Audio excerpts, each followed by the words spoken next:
The world of Bikini Bottom is unlike anywhere else.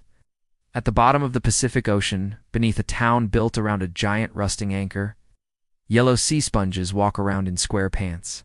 Neighbors are grumpy squids, and secret recipes are protected like national treasures. Here, the rules of logic are as flexible as a seaweed strand, but even in the absurdity, some things are rock solid. One of those things is Patrick Star. If you were to ask anyone in Bikini Bottom who is SpongeBob's best friend, you'd probably get a very loud, very enthusiastic, and utterly underthought answer. It's Patrick. And that answer would be correct, though maybe not for the reasons you'd expect. Patrick Star is a pink starfish, just over 16 years old. He lives under a rock, both literally and, some might argue, metaphorically.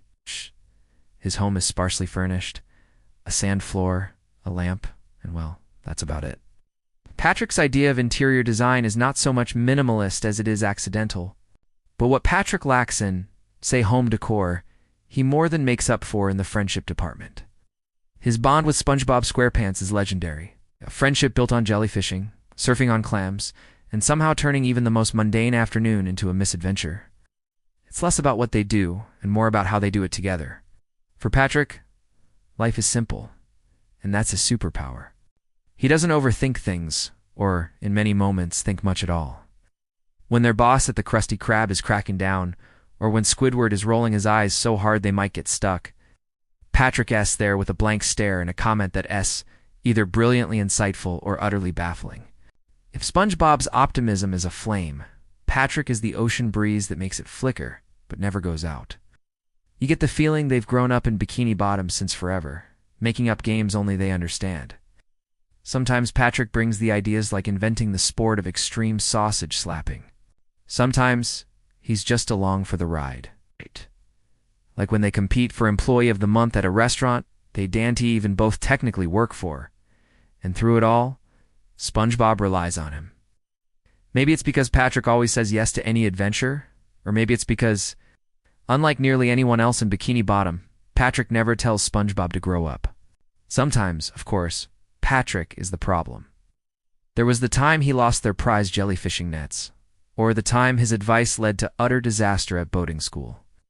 But even then, SpongeBob forgives him, because friendship with Patrick means never really being alone in your messes. What makes their friendship work isn't just proximity or lack of alternatives.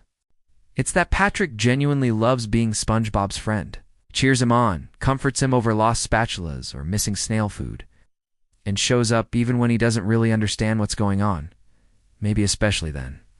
There's science to friendship studies talk about mutual interests, trust, shared values. But in Bikini Bottom, the science isn't complicated. Sometimes your best friend is the person who sits next to you blowing bubbles, and never asks for anything more than just that. Patrick and SpongeBob have that down to an art form. Occasionally, Patrick is mistaken for the villain in a notorious moment when he let a lost Sidious power go to his head, or when he accidentally started a feud involving mayonnaise and band instruments. Those moments never last. In the end, Bikini Bottom resets. The Krabby Patties keep sizzling, and Patrick returns to his rock as the town's most lovable doofus. So, who is SpongeBob's best friend? His name is Patrick Star. He doesn't need a resume, he barely needs pants, and he almost always needs a nap afterwards. But for SpongeBob, Patrick is constant, loyal, goofy, and as essential as the ocean itself. And if you ever forget the answer, just look for the star-shaped guy under a rock, waiting for SpongeBob to come over. Because in a town full of sea life, sometimes your greatest treasure isn't a Krabby Patty recipes. Sometimes it's just having a friend who never judges when you fail at driving school for the 47th time.